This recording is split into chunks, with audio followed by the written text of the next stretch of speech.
हिम्मत सिंह विमर्श मीडिया के इस खास प्रोग्राम में बामुलाहिजा और इसके जो सहयोगी हैं आर्किटेक्ट इंडिया की ओर से भी तकनीकी सहयोग भी है और दूसरे जो वैचारिक सहयोग तो है ही। तो आज हम शुरू करते हैं। सवाल सेकेंड राउंड का है। 2024 का ये लोकसभा इलेक्शन है। फर्स्ट फेज के बाद थोड़ी सी गर्माहट आई है फिजा में, और वो ऐसी गर्माहट ले आई गई कि वो उल्टा जिन्होंने गर्मी फैलाने की कोशिश की वही झुलसते हुए भी नजर आए। लेकिन बड़े बड़े जो राजनीतिक पंडित हैं या तमाम लोग हैं जो इस पे नजर लगाए हुए हैं, गड़ाए हुए हैं, वो लोगों का भी मानना है कि और भी बहुत कुछ होगा 7वें चरण तक आते आते। लेकिन इस बीच में कई नारे आए और चले गए। 400 पार का नारा जो है वो गायब हो गया, भ्रष्टाचार का नारा गायब हो गया। अब मंगलसूत्र से होते हुए हज कराने तक की यात्रा शुरू हो गई। इसके साथ साथ इंटरनेशनल मीडिया में भी बहुत सारी चीजें आई और इस चुनाव पे गहरी नजर है। बहुत सारे जो देश हैं, दुनिया भर के देश हैं, जो बड़े देश हैं जिनका बड़ी इकोनॉमी है, उनकी नजर बहुत इस पे है और लगातार कवरेज भी हो रहा है। और इस तरह की कवरेज का नतीजा ये हुआ कि फाइनली इलेक्शन कमीशन को नाना करते भी मैंने एक नोटिस भेजा गया। नोटिस कहाँ भेजा गया? भाजपा के अध्यक्ष के पास। तो करे कोई भरे कोई टाइप का एक नोटिस जो है गया है, और वो बस ये है कि आका हम क्या कर सकते हैं, अब थोड़ा तो दिखाना पड़ेगा, थोड़ी सी तो दिखानी पड़ेगी, ये वाली इस अंदाज में। आज हमारे साथ कुछ लोग और जुड़ना चाह रहे थे लेकिन कुछ तकनीकी वजह से नहीं जुड़ पाए हैं। तो जो हो, सेकेंड राउंड की क्या स्थिति है, कितने सीटों पे चुनाव हो रहा है, किन किन राज्यों में हो रहा है, उसके पहले की क्या गर्मी है, कितनी, एक तो ऐसे ही तापमान बढ़ा हुआ है देश का या दुनिया का। अब राजनीतिक तापमान में भी बहुत तेजी से उछाल आ रहा है। वो किस दिशा में जा रहा है, कौन किसके मुंह पे मुस्कुराहट आ रही है, कौन थोड़ा सा असहज महसूस कर रहा है, इस बीच में लगातार बयानबाजियां भी हो रही हैं। तो खैर, यहाँ से हम आगे ले चलते हैं। हमारे साथी विघ्नेश झा जो एज यूजुअल हमारे कहिए कि बिना नोटिस के भी हम इनको पकड़ के ले आ देते हैं। दूसरे हमारे साथी नित्यानंद गायन जी हैं।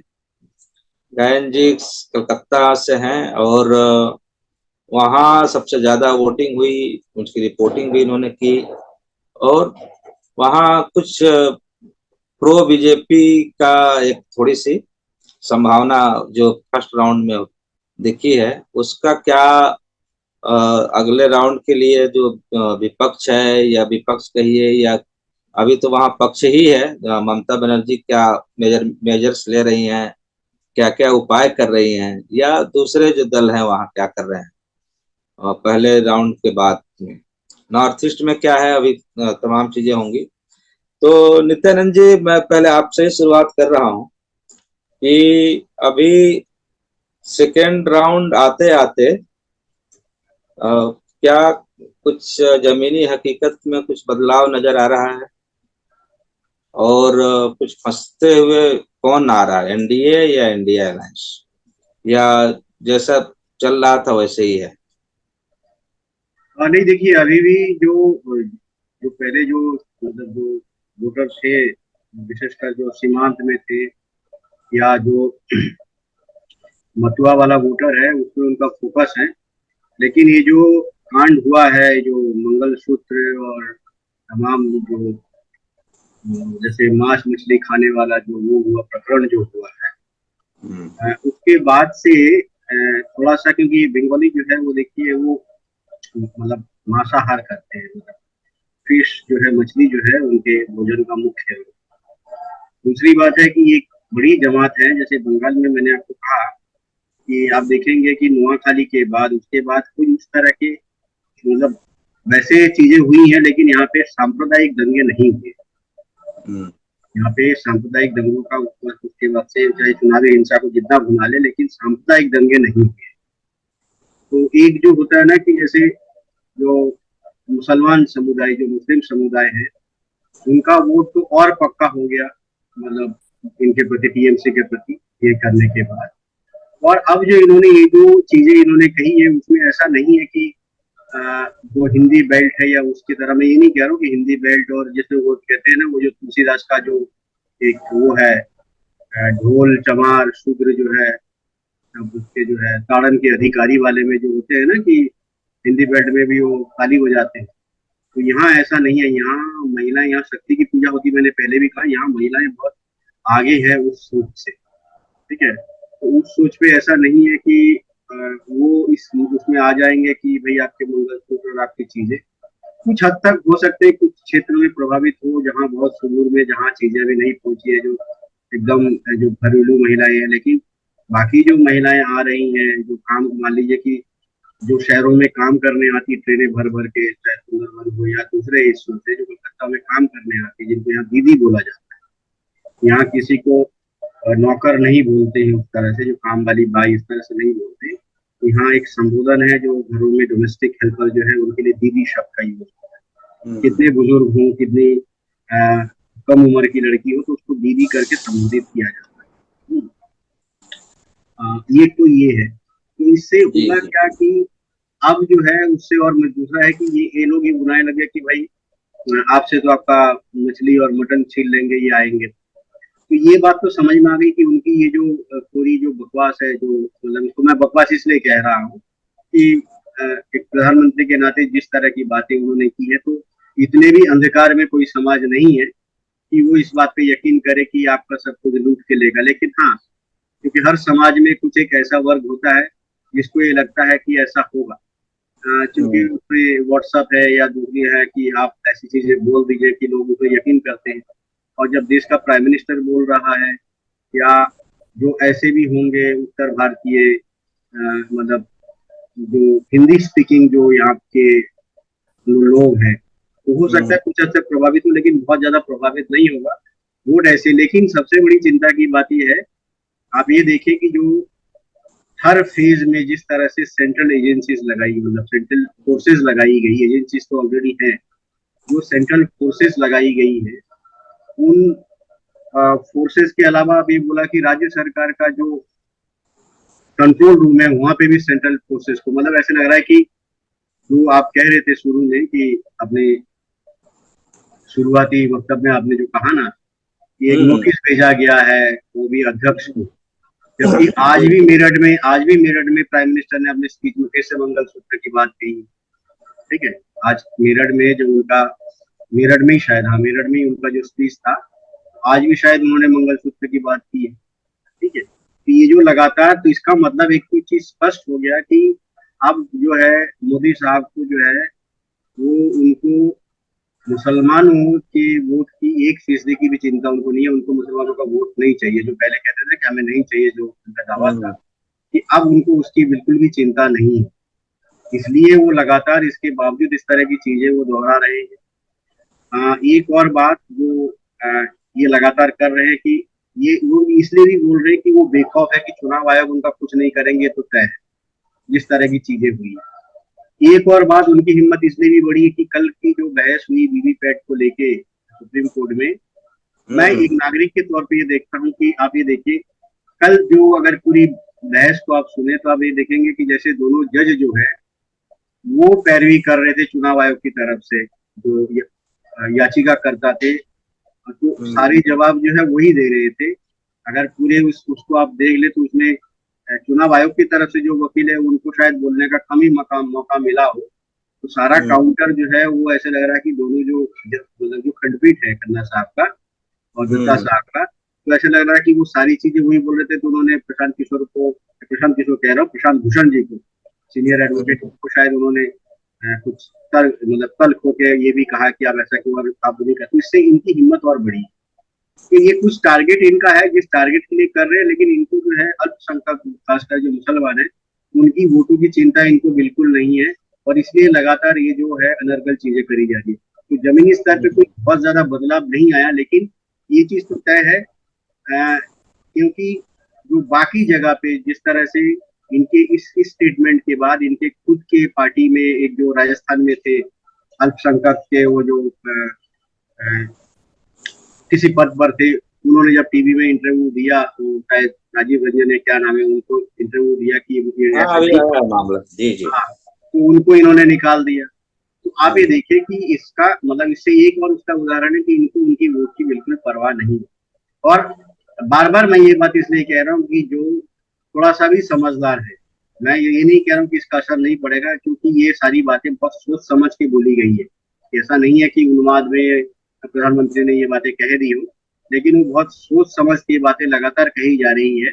और इसलिए अब उन्होंने एक तरह से मुसलमानों को, ऐसा लग रहा है कि जैसे वो सेकंड दर्जे के हैं और उनके वोट की कोई परवाह नहीं है, इनको सिर्फ हिंदू वोट चाहिए, लेकिन उसमें वो नहीं होंगे। मुझे लगता है कि उतने वो कामयाब नहीं होंगे, उसका असर उतना ज्यादा नहीं होगा। ये अभी तक का ये है मामला। दो चीजें आई हैं, मतलब फिनोमिना कहिए एक तरह का। जी एक तो इनका अपना अ, जिस तरह से टर्न किए हैं अपने आप को, बिल्कुल। हाँ मतलब एक अभी बड़ा लिबरल फेस दिखा रहे थे बीच में, जी जी जी और हज करवा रहे थे। जी जी जी तो एक तो ये है कि इनका खुद का नियंत्रण इन भाषणों पे है कि नहीं है, जी या दूसरा कि ये लिखता कौन है, जी तीसरा कि इसके पीछे जब से वो नागपुर गए और नागपुर से लौटे हैं, जी तो दो तीन चीजें हुई है। माने वो अब वहां से ये अड़ गए हैं जी। कि मेरी लाइट चली गई, अभी आ जाएगी, कि हाँ हाँ। अब जो है अ, और कोई चारा नहीं है, केवल और केवल इसी पे ही फोकस रखना है, सांप्रदायिक मसले पे ही। ध्रुवीकरण। जी। हाँ मतलब हिंदुत्व वाला, चरम हिंदुत्व वाले। ध्रुवीकरण पे। हाँ हाँ हाँ।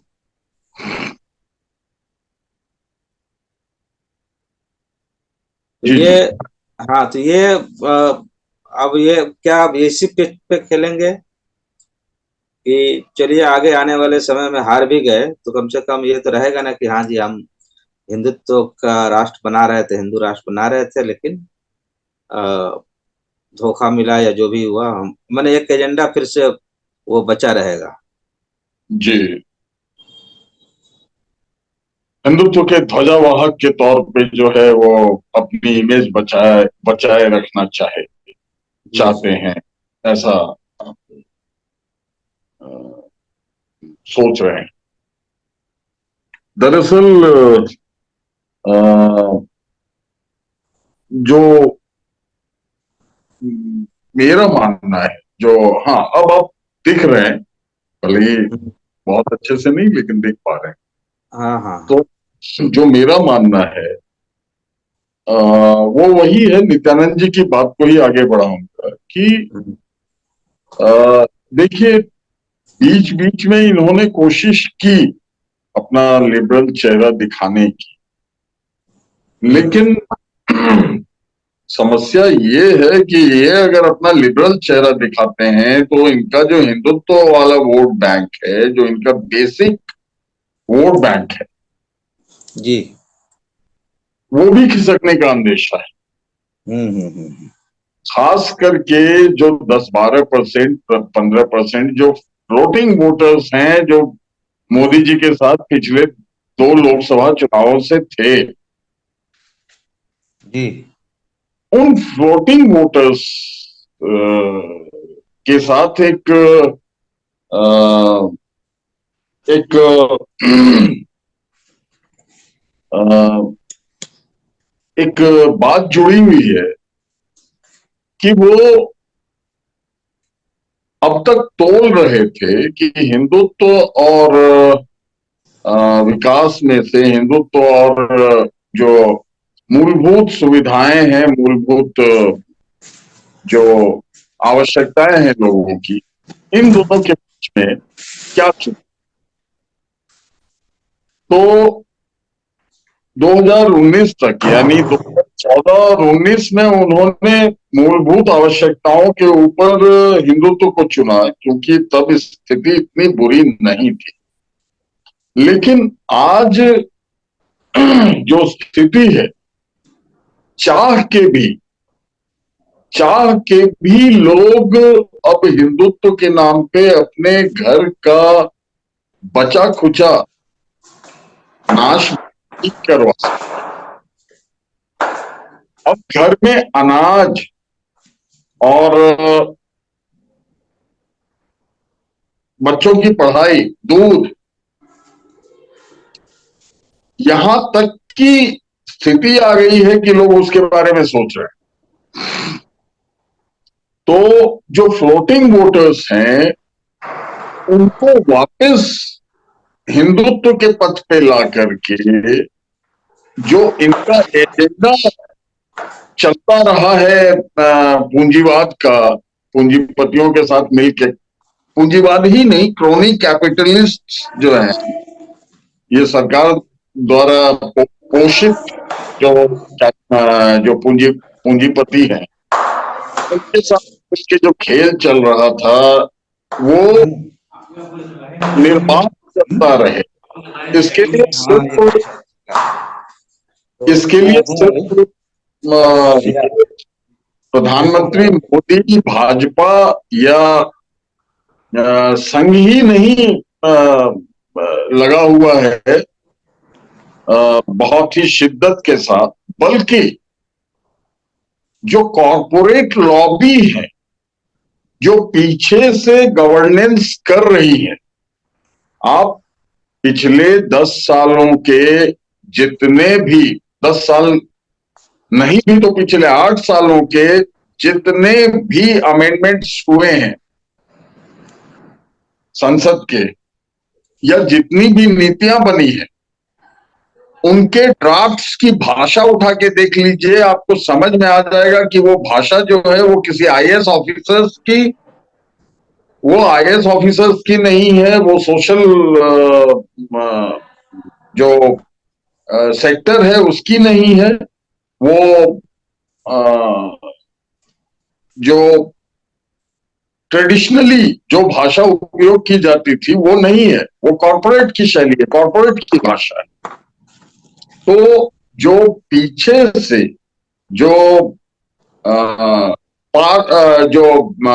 पार्श्व से जो कहते हैं आप कि नेपथ्य से जो एक सरकार चलाई जा रही थी, उस सरकार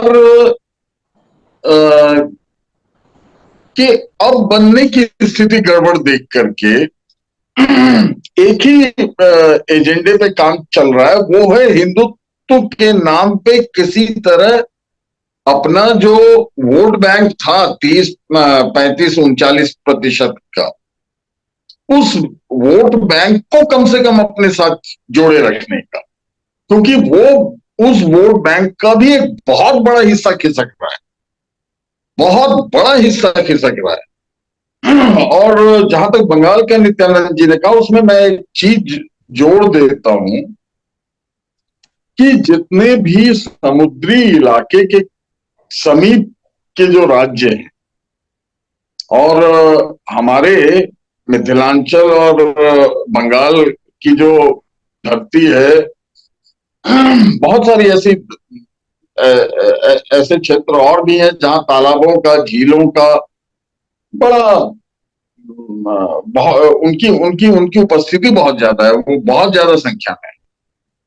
मीठे पानी का की जो मछलियां होती हैं, वो मूल तौर पर वो बंगाल, मिथिलांचल, ये सब सारे इलाकों का, असम, नॉर्थ ईस्ट वगैरह, नॉर्थ ईस्ट तो नहीं बहुत ज्यादा, लेकिन नॉर्थ ईस्ट भी, उन सब इलाकों का, आंध्र आप चले जाएं, आप तमिलनाडु चले जाएं, आप केरला चले जाएं, तो वहां मछली जो है वो मुख्य भोजन के तौर पे इस्तेमाल किया जाता है। देखिए,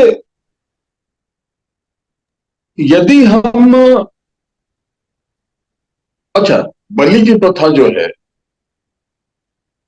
वो हमारे शाक्त पंथ में है। शाक्त पंथियों में बलि की प्रथा, जो बहुत ज्यादा अभी इस चीज का एक रेलिवेंस है कि बहुत ज्यादा जब इस पे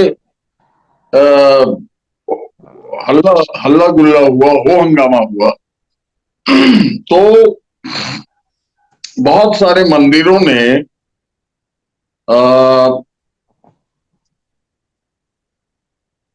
बकरे की बलि या भैंसे की बलि के बदले नारियल तोड़ के या फिर किसी फल की बलि देने का प्रावधान स्थापित किया, उसका नया कल्चर शुरू किया। पूछना इतना ही है कि क्या पेड़ पौधों में, वनस्पति में जीवन नहीं होता? क्या वो बोल नहीं पाते, वो किसी तरह एक्सप्रेस नहीं कर पाते, तो क्या उन्हें दर्द नहीं होता? जब आप एक फल को उसके पेड़ से जुदा करते हैं तो उसकी क्या फीलिंग होती होगी, ये भी सोचने की जरूरत है। हालांकि अभी डिबेट में आ जाते हैं वापस कि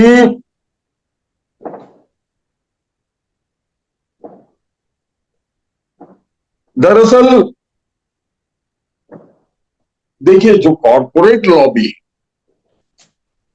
जो बेसिकली इनके पीछे से गवर्नेंस कर रही है, वो बहुत ज्यादा पैनिक में है, क्योंकि उनके पैसे फंसे हुए हैं। उनका जो एजेंडा था, अब जैसे आज ही की बात है, ये बात डिबेट में आई है कि अडानी पूरी पूरी तरह से भारतीय रेलवे पे अपना कब्जा चाहते थे, वो ट्रेनों पे भी कब्जा चाहते थे। तो और वो प्रोसेस में था, रेलवे का पूरा प्राइवेटाइजेशन जो है वो एजेंडे में था, प्रोसेस में था, वो पूरा नहीं हो पाया है लोकसभा चुनाव तक। तो उसे पूरा करना भी तो जरूरी है कि जितनी जनता की संपत्ति है, जो जनधन है, इन्होंने अपनी योजना का नाम जनधन योजना रखा, और उस योजना में मिनिमम बैलेंस ना रखने वालों से 21,000 करोड़ रुपए इकट्ठा कर लिए, उनके खातों से पैसे कटवा कटवा के 21,000 करोड़ रुपए जमा कर लिए। तो जो जनधन है, दरअसल संविधान को तो किस्तों में काटा जा रहा है। जो उनका जनधन है उसको किसी तरह जल्दी से जल्दी अपने जो 4 वैश्य मित्रों का जो एक ग्रुप है, जिसमें से 2 वैश्य मित्र जो हैं वो सरनेम से शाह हैं, अमित शाह और गौतम शाह, जो अपने आप को गौतम अडानी लिखते हैं। और 2 मित्र जो हैं वो एक पर्टिकुलर इलाके से जुड़े हुए, इलाके के माध्यम से, वो भी वैश्य समुदाय के हैं और एक ही वैश्य समुदाय के हैं, उसे मोड़ प्रजाति कहते हैं। तो नरेंद्र मोदी और अंबानी जी मोड़ प्रजाति से हैं, और अमित शाह जी और गौतम शाह जी, यानी कि गौतम अडानी, वो एक प्रजाति से हैं। लेकिन वो चारों जो हैं गुजरात के वैश्य प्रजाति से हैं। तो अब अच्छा, एक चीज मैं आज बताना चाहूंगा कि मोदी जी के एक और मित्र थे, राजेश झुनझुनवाला, जो शेयर दलाल थे। राजेश झुनझुनवाला जी, एक बार याद हो शायद आपको और नित्यानंद जी को कि राजेश झुनझुनवाला जी एक बार प्रधानमंत्री नरेंद्र मोदी के बड़े करीबी थे, तो उनसे मीटिंग करके निकले थे। मीडिया वाले ने पूछा कि भाई आ- आप दोनों के बीच में क्या बातें हैं? हम्म। तो राजेश झुनझुनवाला जी का जवाब था कि भाई, सुहाग रात में पति पत्नी क्या करते हैं हम्म। और ये बाहर के लोगों को नहीं पूछना चाहिए। तो हम्म। प्रगाढ़ता इतनी ही ज्यादा थी। सुहागरा और देश थी। हाँ, और बिजनेस स्टैंडर्ड में हम्म। राजेश झुनझुनवाला जी ने, देखिए समझने की जरूरत पड़ेगी, हम्म। इसको एक बार अच्छे से समझने की जरूरत पड़ेगी कि राजेश झुनझुनवाला जी ने बिजनेस स्टैंडर्ड को एक इंटरव्यू दिया था जिसमें उन्होंने कहा था हम्म। कि हम वैश्य बिरादरी के लोग इस देश के राजा हैं, ये देश हमारा है, किसी दूसरे का नहीं है, हम्म। इस देश को हम चलाते हैं। जब उनसे पूछा गया कैसे, तो उन्होंने गिना दिए कि हमारे बिरादरी वालों में कितने पैसे हैं। तो देश का लगभग आधे से ज्यादा पैसा तो हमारे बिरादरी के चंद लोगों में है, लोगों के हम्म। पास है, जिसमें वो खुद भी शामिल थे। मैंने इतने ईमानदारी से उन्होंने बता दिया। बिल्कुल बताया था, वो बड़े बेबाक आदमी थे, आप उनके स्टेटमेंट से ही समझ सकते हैं कि हम्म। उन्होंने बताया था, और वही सच है जो इन चार पूंजीवादियों का, नरेंद्र मोदी, अमित शाह, गौतम अडानी और मुकेश अंबानी, अनिल अंबानी वगैरह का जो सच है वो यही है कि अंदरूनी तौर पे ये हम्म। आज से नहीं, राजेश झुनझुनवाला जी अब जीवित नहीं है। हम्म। इन्होंने 10 साल, 12 साल या 15 साल पहले ही निर्णय ले लिया था कि इस देश को अब अपने हाथ में ले लेना है हम्म। और जनता को बंदरिया की तरह नचाना है। हम्म। जनता को बंदरिया की तरह नचाना है, डफली बजाना है, मदारी सेट है, जो हम्म। कुछ भी बोल करके जनता को का ध्यान इधर उधर भटकाता रहेगा, और उस बीच में हम पूरे देश की संपत्ति को, हम्म। जो बची खुची संपत्ति है, जो आधे से ज्यादा संपत्ति है अभी हमारे पास, हम्म। उससे थोड़ा ही और मशक्कत करके हम देश की पूरी संपत्ति के मालिक बन जाएंगे। और मेरा तो व्यक्तिगत तौर पे ये मानना है कि नोटबंदी भी इसी आ, साजिश की एक कड़ी थी कि हम्म। एक एक भारतीय के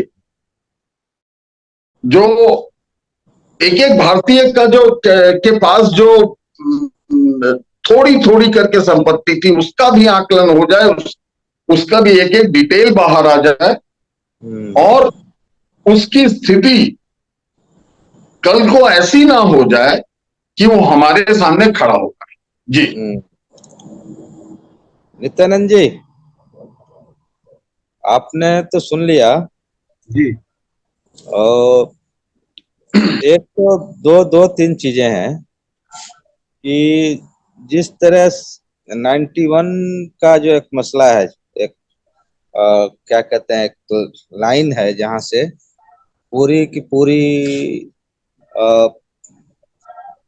खास करके जो आर्थिक नीति थी, नेहरूवियन मॉडल या जो भी आप नाम उसका रख लेते हैं, लोक कल्याण या कहिए कि कल्याणकारी राज्य की अवधारणा, वहां से वो बदल जाती है। तो बदलने में कौन कौन सी ताकतें थी कि आज हालत ये हो गई कि कुछ मुट्ठी भर लोगों के हाथ में बहुत कुछ हो गया। दूसरा कि ये भूख जो अभी भी, जब इतना हड़पने के बाद भी अभी इतनी भूख क्यों है कि जो कुछ बचा खुचा है उसको भी हड़प ले जाए। और शायद यही एडामेंट है, यही कहिए कि इस तरह से फंसे हुए हैं, या यूं कहिए कि वो इस तरह से परेशान है कि किसी भी एन केन प्रकारेण चाहे कुछ भी हो जाए, चाहे दुनिया कुछ भी कहे, ये जंग हमको जीतना ही है। यदि नहीं जीते इस बार तो फिर 50 साल के लिए, 100 साल के लिए आप बाहर कर दिए जाएंगे। हाँ नहीं देखिए, पहले तो मैं जो आपने कहा ना, जो हमारा वो जो हुआ था जब हमने डब्ल्यूटीओ में सिग्नेचर किया था 92 न्यूक्लियर न्यूक्लियर डील और तमाम चीजें, लेकिन आपको एक बात ये याद रखनी पड़ेगी, इतिहास में जो हुआ वो हुआ, उसमें एक मिस्टेक उस दौरान ये हुआ था, बाद में जब न्यूक्लियर डील हुआ, मतलब नरसिम्हा राव के बाद, तो न्यूक्लियर डील मनमोहन सिंह के टाइम में हुआ, और उसके बाद एक जो मौका आया था जब ज्योति बसु को प्रधानमंत्री बनने का मौका मिला था।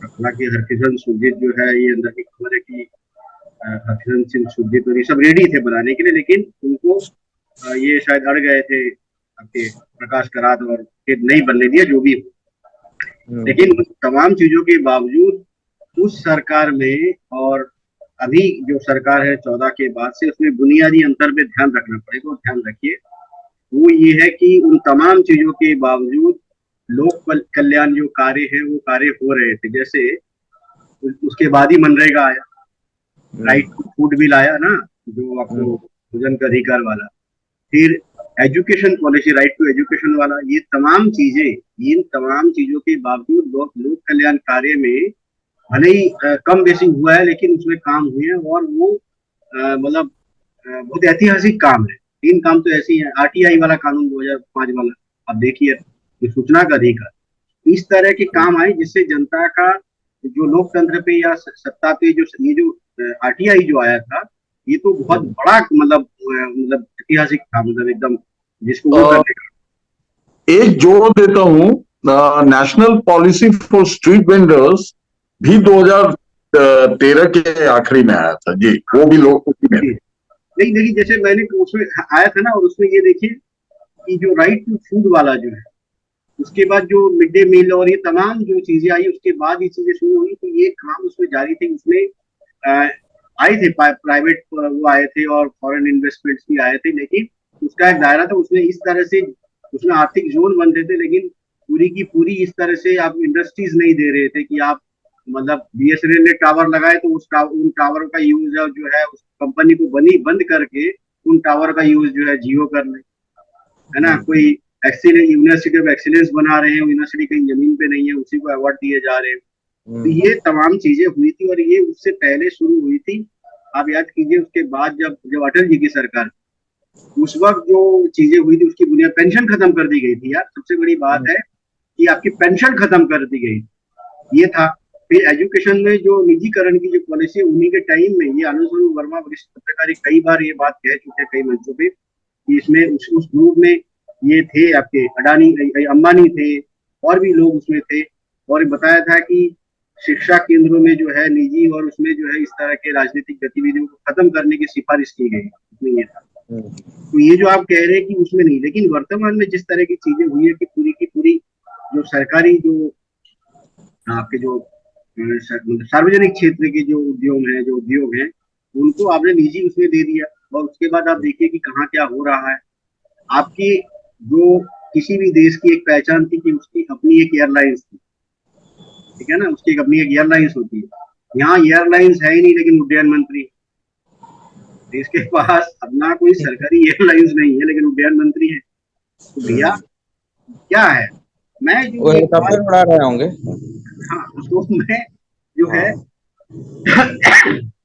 तो ये जो निजी चीजों की बात जो आई है, तो ये आप देखेंगे क्योंकि तमाम, लेकिन मुद्दा वो नहीं है। मुद्दा जो है कि ये तो चीजें हो रही है, लेकिन जिस बात पे आए थे, जो विजय सर कह रहे थे, यहाँ खान पान का भी नहीं है, लेकिन लोग इस बात को बहुत अच्छी तरह ये बात समझ गए, और वो अभी बहस में है ही नहीं। तो कारण मैं दो बताता हूँ। एक तो ये अंतरराष्ट्रीय मीडिया में चला गया, अंतरराष्ट्रीय उसमें चला गया, मतलब मजबूर कर दिया कि जो इनके, जिनको आप कथित रूप से गोदी मीडिया हम लोग कहते हैं यूजुअली, उसमें दो आपके उनको भी ये बात करना पड़ा, और उनको कांग्रेस का मैनिफेस्टो मतलब क्लियर करना पड़ा कि उन्होंने जो कहा कि इसमें ऐसा कुछ नहीं कहा गया। उसमें 2 वीडियोज अभी आए हैं कि एक आज तक की वो श्वेता सिंह और दूसरा है सुधीर चौधरी, जो बकायदा जाके पूछते हैं और इंटरव्यू लेते हैं हंस के, जिन्होंने जहाँ पकौड़े तलने की बात कही थी प्रधानमंत्री के स्टूडियो के बाहर कि यहाँ कोई पकौड़े तलता है तो वो भी नहीं है ना। अब याद होगा कि उसी सुधीर चौधरी को हाल ही में स्मृति ईरानी से सवाल करने पे उन्होंने पूछ लिया था कि तो मतलब अगर आप जब जेल में थे तो ये तलखियां तो आई है।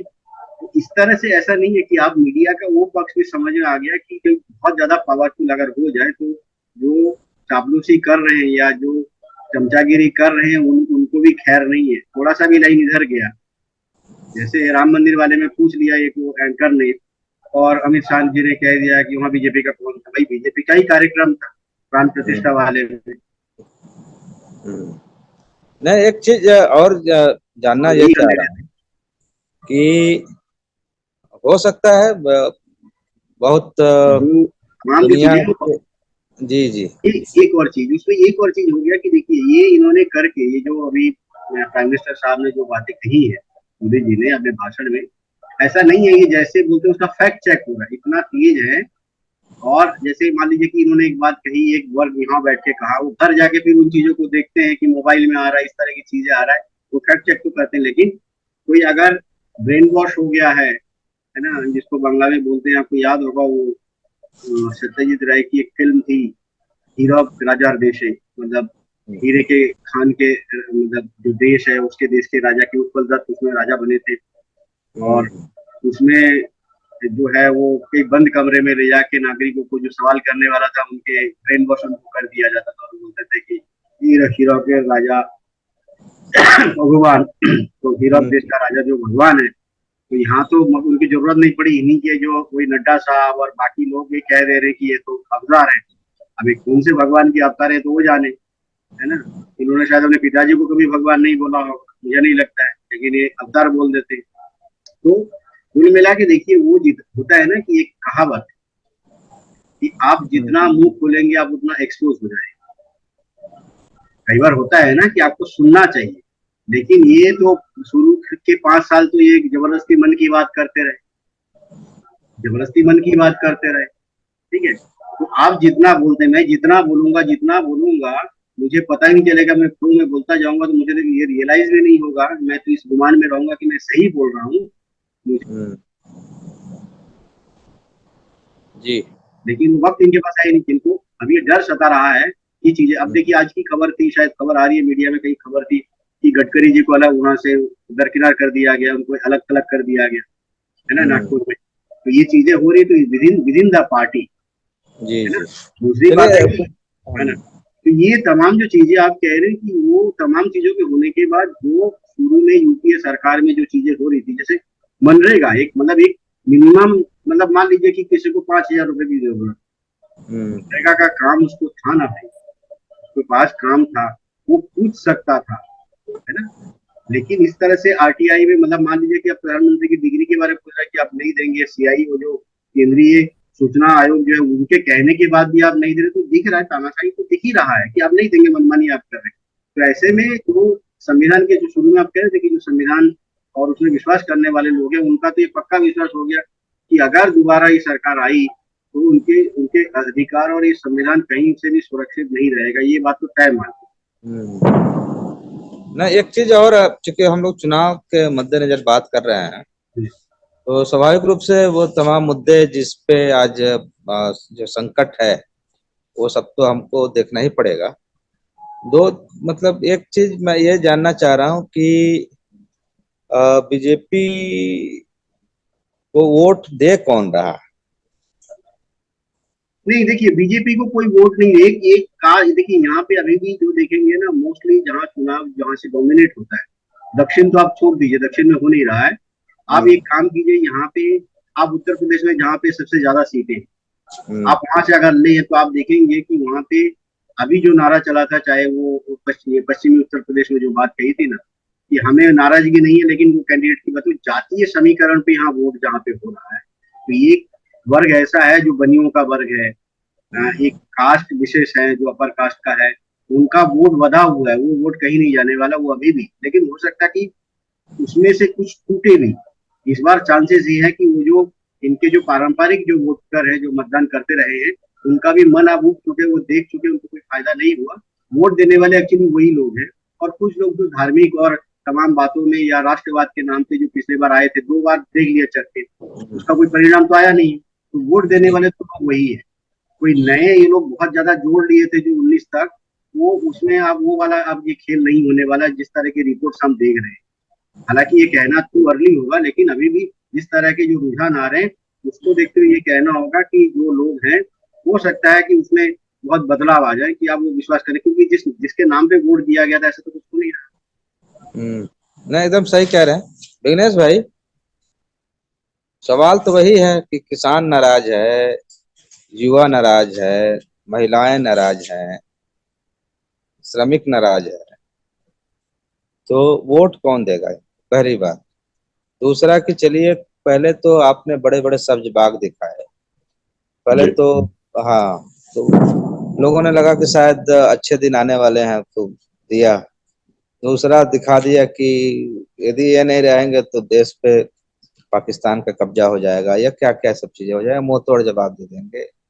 अभी भी एक बड़ा हिस्सा है इनके जो इनको कट्टर समर्थक, तो वो ये कहता है कि अब तक चाइना जो है कब्जा कर लिया होता, लेकिन मोदी जी ने ऐसा हड़काया जिनपिंग को कि उसके बाद वो हिम्मत नहीं पड़ी। हालांकि उसके बाद सोनम वांगचुक से लेके और तमाम लोगों का जो स्टेटमेंट है वो लगातार कुछ दूसरा ही बयां कर रहा है।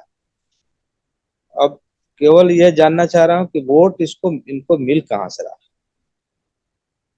तो बहुत अच्छा सवाल है। पहले जो चीज नित्यानंद भाई ने नहीं कही वो बात मैं उसमें जोड़ दूं कि इन्हें वोट वैश्य और सवर्ण, हम्म। एक जाति नहीं, सभी जातियां सवर्णों की हम्म। आंख मूंद के देखती रही। और इसलिए देखती रही कि इन्होंने जो नफरत की बाजार सजाई थी, हम्म। उस नफरत के बाजार के सबसे बड़े खरीदार ही वैश्य और सवर्ण वर्ग थे। हम्म। कहने में कोई गुरेज नहीं। वैश्य और सवर्ण वर्ग, वैसे भी तो सवर्णों में ही आते हैं। हाँ मतलब कहीं आते हैं कहीं नहीं भी आते हैं। मतलब वो हाँ, या समझ कुछ, गया। हाँ कुछ वर्ग आते हैं कुछ वर्ग नहीं भी आते हैं। तो वो जो वर्ग हैं हम्म। वो इनके सबसे बड़े नफरत के खरीदार थे, जो मुसलमानों को टाइट करना हम्म। के शब्द इस्तेमाल करते थे ना ये लोग, मुल्लों को हाँ, टाइट कर। हाँ। अभी भी करते हैं। अभी भी योगी का जो वो जहरीला भाषण था, योगी आदित्यनाथ का, अजय हम्म। बिष्ट जी का, तो विष्णु जी का। हाँ तो वो जहरीला भाषण अगर आप सुने, या फिर खुद अब तो मोदी जी भी उसी पैटर्न पे आ गए हैं, उसी लेवल पे आ गए हैं, तो हम्म। मोदी जी की भी भाषण सुनेंगे आप तो पूरा फोकस है कि वो जो हिंदुत्व वाला वोट बैंक था हम्म। वो वापस आ जाए। वो जो 40% मैं इसलिए नहीं मानता हूं क्योंकि मैं एक और पहलू को मानता हूं जिम्मेदार। वो पहलू है चुनाव आयोग।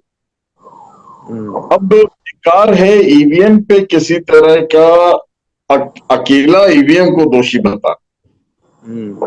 या अकेले ईवीएम को जिम्मेदार बताना। अब जब इस,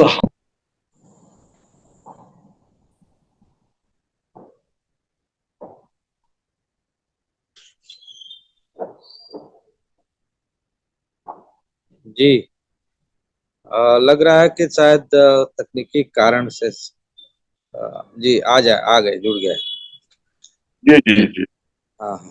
अब इस हमाम में जितने भी लोग हैं वो किस स्थिति में है आप समझ रहे होंगे। मैं ये कहना चाहता हूं कि इस हमाम को जनता के सामने ये इस हमाम के लोग ना पड़ जाएं, उनके चेहरे ना दिखने लगे, क्योंकि उसमें जुडिशियरी से भी हजारों लोग निकलेंगे, उसमें ब्यूरोक्रेसी से भी हजारों लोग निकलेंगे, और उसमें पॉलिटिक्स से और जो ये कॉरपोरेट जगत है, इससे भी हजारों लोग निकलेंगे जिनके चेहरे शायद दिख जाएंगे अगर इनकी सरकार चली गई तो, जनता को दिख जाएंगे, उनकी कारस्तानियों का पता चल जाए। आप सोचिए, आप सोचिए कि उनकी कारस्तानियों का, ये जो लोग सिस्टम में फैले हुए हैं, चाहे वो जुडिशियरी हो, चाहे वो ब्यूरोक्रेसी हो, चाहे वो पॉलिटिक्स हो, चाहे वो खुद कॉरपोरेट जगत हो, अगर इनकी कारस्तानियों का कच्चा चिट्ठा सरकार बदल जाती है और खुल जाता है, तो फिर इनका अस्तित्व क्या हो, इनके अस्तित्व का क्या होगा? तो अस्तित्व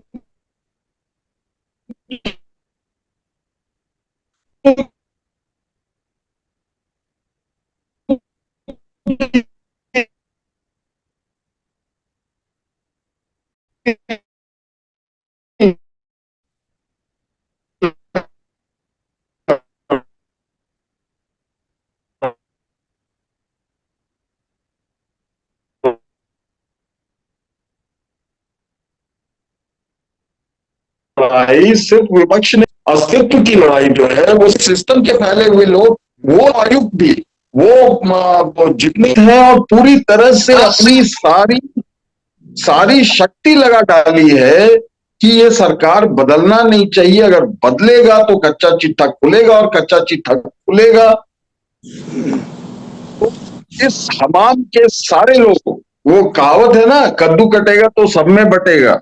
तो कद्दू बट रहा था, उसके हिस्सेदार कौन कौन हैं, ये बातें अगर जनता के सामने आ गई तो इस बार इतने बड़े स्तर पे ये सारी चीजें हुई हैं देश के खिलाफ कि जनता बख्शेगी नहीं। तो इसीलिए इन, शायद विपक्ष और जनता के साथ, जनता भी इसमें एक बहुत, जनता भी इस लड़ाई में, जनता भी इस बार अपने अस्तित्व की लड़ाई लड़ रही है कि उनका संविधान बचेगा कि नहीं, कि उनके अधिकार बचेंगे कि नहीं। मानव अधिकार की बात पिछले 8 सालों से, इनके सत्ता में आने के 2-3 साल बाद से मानव अधिकार की बात करना, 2016 से मानव अधिकार की बात करना जो है वो गुनाह हो गया था, पर्यावरण के अधिकार की बात करना गुनाह हो गया था। तो जो जनता है उसका अपना अस्तित्व भी दांव पे है, विपक्ष का अस्तित्व है ही दांव पे, लेकिन साथ में अगर ये सरकार पलट गई तो जो एक बहुत बड़ा तंत्र जनता को अपने कब्जे में लेने की कवायद को लगभग 80-90% तक अंजाम दे चुका था, वो जब नंगा होगा, ये शब्द मुझे इस्तेमाल नहीं करना चाहिए लेकिन कोई और शब्द है नहीं, कि वो वर्ग जब नंगा होगा, जब उनकी असली छवि आ जाएगी जनता के सामने, तो बहुत ही बड़ा एक झटका लगेगा। जो अभी सत्ता में बैठे हुए लोग हैं, उनके जो नेटवर्क के लोग हैं, उनका जो पूरा मकर जाल फैला हुआ है, उसमें जो बैठे हुए लोग हैं उनको, तो इसीलिए वोट जो है, जनता 39% तो नहीं मानूंगा मैं, पिछली बार भी दिया था, जनता के जितने प्रतिशत ने दिया था, उसके अलावा उसके अलावा तकनीक ने, अब तकनीक बहुत तरह के होते हैं, ईवीएम पूरी तरह से तकनीक बेस्ड है, लेकिन चुनाव आयोग जो है वो अगर एक जाल बुनता है तो वो जाल भी तकनीकी जाल होती है, वो भी टेक्नोलॉजी होती है। तो तकनीक जो है वो जी मोदी जी का सबसे बड़ा समर्थक है। सही कह रहे जी हैं, लेकिन ये जो जो भी चालें चल रहे हैं, खास जी करके जब से इलेक्टोरल बॉन्ड का जो मसला आया और लोगों को लग रहा था कि शायद नीचे तक नहीं गया होगा, लेकिन वो मैंने गांव गांव तक मामला उसका चला गया है, फंस गया है मामला। जी, एक चीज जोड़ देता हूं कि अब तो कल से 5G स्कैम की चर्चा हो रही है। हम्म। इलेक्ट्रॉनिक बॉन्ड से मामला और आगे बढ़ गया है। जी जी यही कह रहा हूँ। दूसरा ये है कि मणिशंकर अय्यर को लोग बड़ा याद कर रहे हैं आजकल। जी उन्होंने कुछ कमेंट किया था तो उस पर बड़ा बवाल मच गया कि देखिए प्रधानमंत्री के लिए इस तरह से बोला जा रहा है। तो अब तो कह रहे हैं कि मणिशंकर अय्यर तो बहुत सॉफ्ट सॉफ्ट बोले थे, उससे भी बहुत नीचे ये पहुंच गए हैं। अब इतना सारा कुछ एक्सपोजर के बाद अभी भी क्या लग रहा है कि चुनाव मान ले जीत भी जाते हैं, चाहे जैसे भी अतिक्रम करके, तो उसको टिकाए रखने के लिए क्या कोई, ये तो 50 साल आगे की योजना बना के चल रहे थे, तो कहीं मुझे तो नहीं लग रहा है कि इतना जल्दी हार मानेगी बीजेपी। क्या, मैं दोनों लोगों से बात कर रहा बीजेपी हार मान ही नहीं सकती, हूँ। क्योंकि बीजेपी के पास एक्चुअली आपने अगर एक फिल्म देखी होगी, पुरानी फिल्म है, याद कीजिएगा। हम्म। फिल्म का नाम ही नाम था। हम्म। तो उस फिल्म में विलेन ने एक रास्ता दिखाया था, वन वे रास्ता था वो, हम्म। जिसमें लौटने की कोई गुंजाइश नहीं थी। हम्म। तो ये एक ऐसे रास्ते पे चल रहे हैं पिछले 10-12 सालों से, जिसमें लौटने की कोई गुंजाइश नहीं है। ये तो वही तो मैं। रास्ता 2000 में जब गोधरा वाला हुआ था, जी यात्रा तो वहीं से शुरुआत हो गई थी या उसके पहले से ही शुरुआत हो गई? बिल्कुल बिल्कुल 100%। जी। नित्या भाई, अब नहीं, आपके आपने हवाले। तो 2 बार पूछा कि बीजेपी को वोट कौन दे रहा है और बीजेपी हारने वाली नहीं है। मैं आपको थोड़ा सा करेक्ट कर, हम्म, ये पिछले, हार मानने की नहीं कह रहा। नहीं नहीं, मैं कह रहा हूँ कि पिछले जो भी आपने पूछा मैं उसका संदर्भ समझ गया। हम्म। उसमें ये है कि आप देखेंगे कि लोग बीजेपी को वोट दे रहे हैं, मोदी के नाम पे वोट दे रहे हैं, मोदी के नाम पे वोट पड़ रहे थे। और जी। अब मोदी का जो क्रेडिबिलिटी है, जो उनकी विश्वसनीयता, वो संकट में। हम्म। आपको समझने की जरूरत है कि वोट बीजेपी के नाम पे नहीं हो रहा था। हम्म। बीजेपी के चुनाव चिन्ह के यूज में लोग, मोदी जी हर जगह है ना, चाहे विधानसभा हो चाहे लोकसभा हो। इस हम्म। बात को याद रखें। तो ये सवाल आप मत पूछे कि बीजेपी को वोट देने वाले कौन है, लोग मोदी को वोट दे रहे हैं। तो हम्म। इलेक्टोरल बॉन्ड हो, उनकी जो हरकतें हैं, जो भी उनके वक्तव्य रहे हैं, और जो उनकी कथनी और करनी का जो डिफरेंस है, वो आ गया जमीन पे। मतलब मान लीजिए कि एग्जाम्पल कि इन्होंने कह दिया कि, कहने को भी, भागलपुर में एम्स बन गया, लोग एम्स खोजने चले गए। एक रिसेंट एग्जाम्पल आपको देता हूँ। अभी डिबेट है चुनाव के 2 दिन पहले, मैं एक क्लिप देख रहा था, गर्मी में आदमी बैठा हुआ था, क्लिप देख रहा था। तो किसी मीडिया का क्लिप था, बड़े, है ना, जिन्होंने, वो एक एंकर थी जिसने अपना नाम के सरनेम में मोदी लगा दिया था हड़बड़ी में, है ना, इतने वो रट चुकी थी। तो हम्म। उन्हीं के शो में शायद इनके आए थे वकील साहब, जिनको शायद लोग कह रहे थे कहीं किसी ने, मतलब कोर्ट में शायद उनके ऊपर कुछ अपमानजनक, वकीलों ने ही उनको शायद कुछ कर दिया था। हम्म। वो वकील साहब थे और उसमें एक लड़की ने ये पूछ लिया, और वो उसको तो आप डिलीट नहीं कर सकते, वायरल हो गया कि अगर इतना ही भरोसा है कि 400 पार 400 पार, तो भैया चंडीगढ़ में वोट चुराने की क्या जरूरत, ये सब। हालांकि एंकर ने बचा लिया। तो आप भी गौर कीजिए कि कहाँ, जो आप कह रहे हैं मुझसे एग्री कर रहे हैं, ये कहाँ कहाँ तक पहुंची है। इलेक्टोरल बॉन्ड हो, बॉन्ड पे तो बात नहीं हो रही। इसमें एक ने पूछ लिया, उसमें एक और जो महत्वपूर्ण सवाल है कि अब आप, ये लोग कहते रहे ना भाई, मुगलों ने मंदिर लूटा, मंदिर लूटा। उसमें से किसी ने इन्हें पूछ लिया कि भैया केदारनाथ का 200 करोड़ का सोना कहाँ, पित्तल क्यों हो गया। तो ये जो मैं छोटी छोटी बातें आपको कह रहा हूँ कि ये बातें ऐसा नहीं है कि लोगों तक नहीं पहुंच रही, इसलिए कोई अगर कह रहा हो कि भाई मंगलसूत्र बांटे गए, आप ये बोल तो नहीं रहे। आज एक वीडियो और आया कि वो हैदराबाद में शायद इनके लोग गए थे, वहां का क्लिप शायद है, क्योंकि मैं भाषा से दक्कनी बोल रहे थे वो। नहीं नहीं बेटा, काम नहीं हुआ कब करते, ऐसा नहीं हुआ, पानी कब को मिलता, ऐसा बोल रहे। क्योंकि मैं वहां तो रहा हूँ तो मैं भाषा पहचानता हूँ, वो तेलंगाना का ही शायद था। और उसमें वो भगा रहे थे उनको, ये नहीं देते तुमको जाओ। और वो जो इनकी एक कैंडिडेट है जो शायद तीर चला रही थी, वो भी एक मस्जिद की ओर महिला धक्का दे रही थी। तो ये हालात अचानक इसमें बहुत ज्यादा तेजी आई। पहले किसान आंदोलन और तमाम चीजें कर रहे थे, लेकिन अब जो ग्राउंड में चीजें दिख रही है, बावजूद इसके जो आप कह रहे कि हार नहीं, मतलब यह है कि जितना लोगों का नाराजगी या विक्षोभ तमाम चीजें थी, वो शायद मैं उसका एक मैं फिनिश कर लूं, उसके बाद देखिए जो इंडिया गठबंधन है, अब उनकी किसी तरह का ऐसा कोई वीडियो तभी आया नहीं इन तमाम चीजों के बाद कि भाई मंगलसूत्र, और उसके बाद कहीं गए और इनको भगाया हो या इनको वो कर दिया हो गया। क्योंकि ये जो इनकी जो मीडिया है, ये तो और तेज है, तो तुरंत मुद्दा बना देते हैं, है ना। ये तो उसको दिन भर चलाते हैं कि भाई उसको ऐसा कर दिया।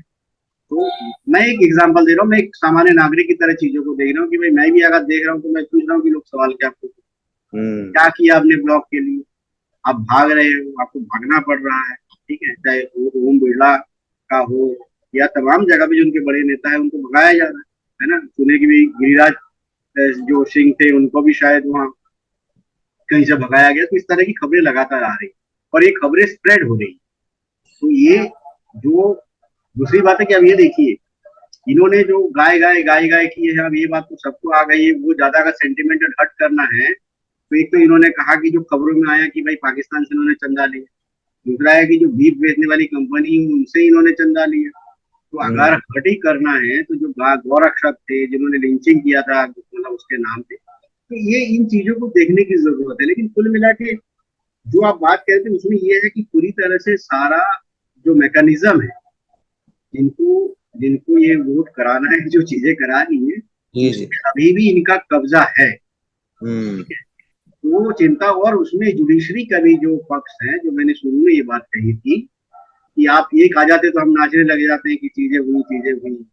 लेकिन कई बार जो लोकतंत्र को बचाने वाला जो एकदम मुख्य जो प्रमुख मुद्दा है, उसमें जो चीजें आनी चाहिए थी, लोगों की एक्सपेक्ट मतलब थी।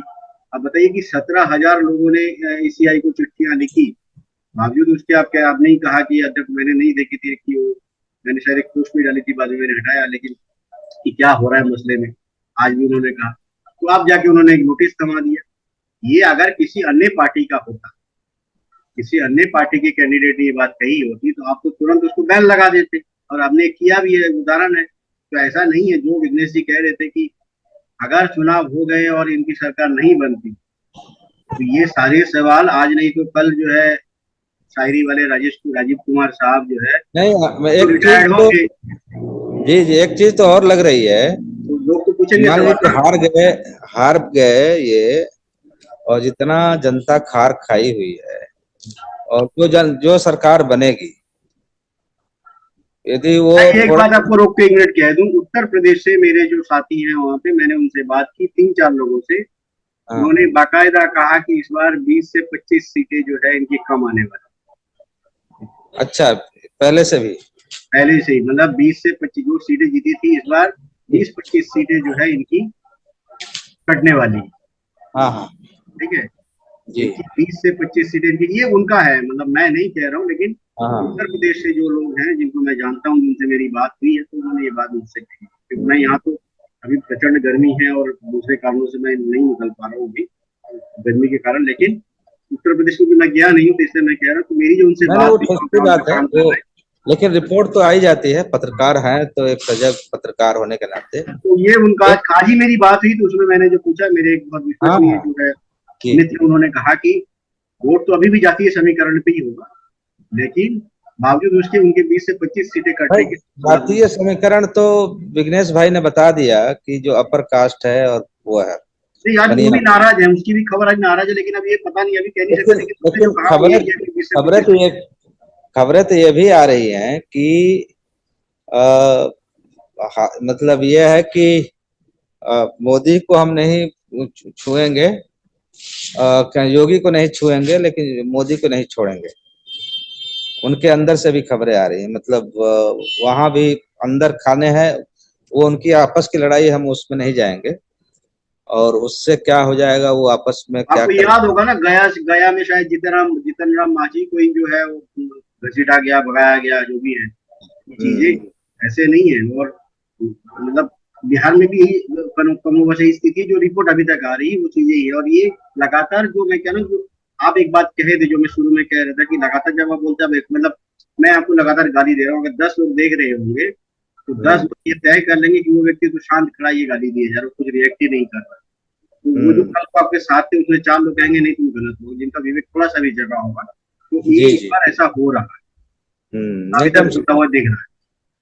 विघ्नेश भाई, ये यदि एक, अब चूंकि इसको अभी बंद करें, मैं बाहर हूँ और लाइट हमारे यहाँ थी नहीं, तो बाहर स्ट्रीट लाइट में आज जी जी, क्या और अच्छा लग रहा है, मतलब एक चेंज नजर आता है। जी जी, तो होना है, वहां आ गया मैं, और आज काफी डिस्टर्ब भी था। एक चीज मुझे और भी लग रहा है कि जितना जनता हार खाए हुए है, जी विपक्ष सरकार बनती है, जी मतलब इंडिया अलायंस की, जी और इन्होंने जो जो मतलब करतूतें की हैं, यदि जी उनको फाइलें नहीं खुली और इनको मतलब ढंग से टाइट नहीं किया गया, जो वो टाइट कर रहे थे उससे ज्यादा टाइट ना किया गया, तो मुझे लगता है कि जनता उनको भी नहीं बख्शेगी। बिल्कुल मतलब बिल्कुल इस मोड में अभी चुनाव लड़ा जा रहा है, चुनाव जनता लड़ रही है। बिल्कुल। जी, जनता भी अब अपने अस्तित्व की लड़ाई लड़ रही है। लड़ जी रही है। जी जी, एक एक लास्ट में मैं आप लोगों से भी आग्रह करूंगा कि अपना चश्मा उतारिए। हमेशा विरोध विरोध विरोध विरोध मोदी जी का करते रहते हैं, देखिए कितना मेहनत करते हैं। हाँ? नहीं देखिए, मैं आपको रोक रहा हूँ, इसमें मुझे आपत्ति है, क्योंकि मैं विरोध कभी नहीं करता। मैंने अभी भी कहा कि जो बंगाल की सीट है, मैं ग्राउंड रिपोर्ट देता हूँ, मैं विरोध नहीं करता। जी विरोध मैं किसी व्यक्ति विशेष का कभी नहीं करता हूँ, चाहे किसी की सरकार रही है। मैं पॉलिसी जो मुझे सही नहीं लगती, जो जन विरोधी पॉलिसी होती है, हम उनका विरोध करते हैं, और ये हमारा कर्तव्य भाई, आपका कर्तव्य है, लेकिन वो रोज सुबह शाम यही जाके जनता के बीच में रोते हैं कि हमें इतनी गालियां पड़ती हैं, हमें ये कह देते हैं, हमको मारने वाले हैं, हमारी माताएं बहनें मुझे बचा ले जाएंगी। ये जो एक और मतलब 56 इंच का सीना और क्या क्या ठोक दो, तोड़ दो, बजा दो, मैंने कितना मेहनत कर रहे हैं बेचारे, लगातार सांस उखड़ रही है उनकी। है। नहीं, हम बदल गए। देखिए, वो बहुत लंबे समय हो गए कैमरे के आगे वो नहीं रोए हैं, इसका मतलब हम लोगों ने बंद कर दिया, वो नहीं रोए है ना, बहुत लंबा समय हो गया है ना, कैमरे के आगे आके नहीं रोए। अभी तो बोल रहे थे, एक मीटिंग में बोल रहे थे कि चाहे जो कुछ कर लें, हमारी माताएं बहनें हमको नहीं, ढाल बन के खड़ी हो जाएंगी।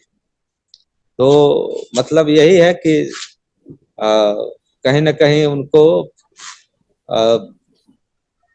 अब लग रहा है कि बुढ़ापे में शायद हमको भी, कौन सा मंडल उन्होंने बनाया था, मार्गदर्शक। मार्गदर्शक मंडल। मैं मुझे जाना है। देखिए, मैं आपको एक बात कह दूं, इन्होंने हाँ जो मंगलसूत्र वाली बात कही, नोट कर लीजिए आप तीनों लोग, मतलब जो दो लोग हैं, वरिष्ठ लोग हैं।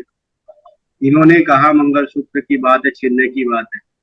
मैं तो आपको ये कह रहा हूँ कि जिन महिलाओं की बात कर रहे हैं, इन्होंने उनको सिलेंडर बेच बेच के, 1200 की सिलेंडर बेच के, एक नहीं मुझे लगता है कि कई सौ मंगलसूत्रों का पैसा इन्होंने लूटा है। आप बताइए। जी जी ये ये इसमें जो एक चीज मैं ऐड करना चाहूंगा। तो आ, आज कांग्रेस के अध्यक्ष मल्लिकार्जुन खड़गे खड़गे साहब ने कहा कि देश के जो देश की जो पब्लिक प्रॉपर्टी है उसका जर्रा जर्रा बेच देने वाला ये कह रहा हो कि मंगलसूत्र बिक जाएगा, तो इससे बड़ी आयरनी क्या हो सकती है।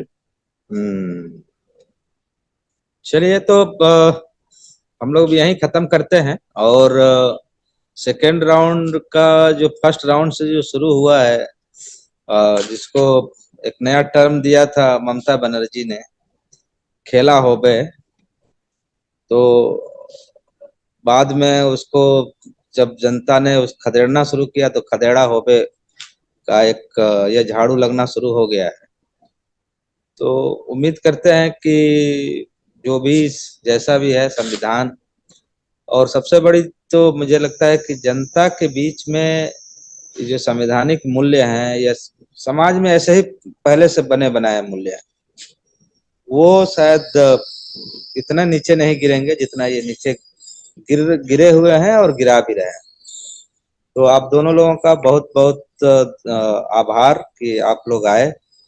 और एक दो लोग और आ सकते थे तो शायद समय और बाकी तकनीकी कारणों से नहीं आ पाए। तो अगली बार उनसे हम जरूर मिलेंगे, जुड़ेंगे और जायजा लेंगे कि क्या सब चल रहा है। तो आप दोनों लोगों को फिर से आभार। और आप दर्शकों से भी हम अपील करते हैं कि लाइक करें, सब्सक्राइब करें, शेयर करें। और जो भी आपके बीच में कोई मन में कुछ हो तो आप हमें बताएं कमेंट करके, तो हमें अच्छा लगेगा कि हम उसको और ज्यादा बेहतर कर पाए।